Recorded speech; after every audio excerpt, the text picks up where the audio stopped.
The dark legacy of the Green River Killer. In the summer of 1982, the bodies of young women began to surface along the Green River in Washington state. The first victims were prostitutes and runaways, and their deaths went largely unnoticed by the broader public. However, as the body count rose, law enforcement became increasingly alarmed. The killer, who would later be dubbed the Green River Killer, seemed to be operating with impunity.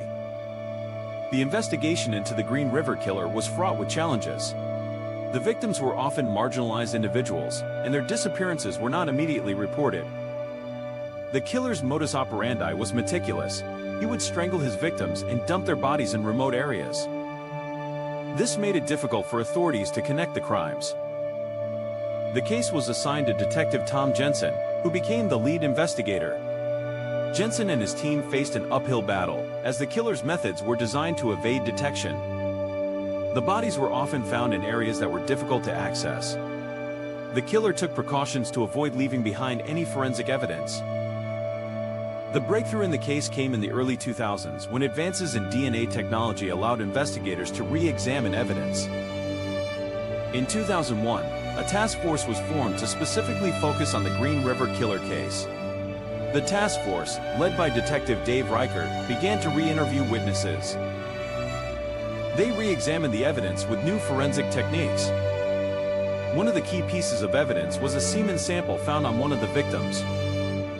This sample was used to create a DNA profile, which was then entered into a national database. In 2003, a match was found: Gary Ridgway, a truck painter from Seattle. Ridgway was arrested and charged with the murders. During his interrogation, he confessed to killing 48 women, although the actual number of victims is believed to be much higher.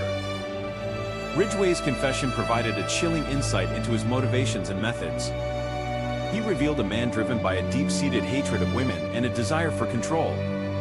Gary Ridgway was convicted of 48 murders and sentenced to life in prison without the possibility of parole.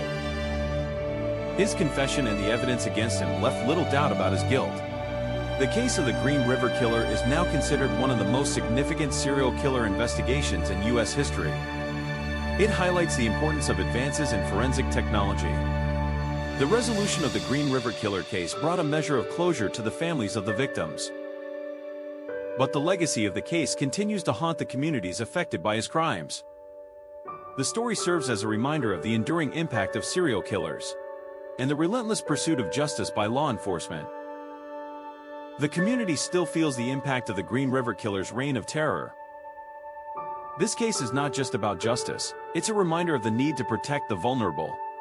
In the end, the Green River flows quietly, carrying with it stories of those lost,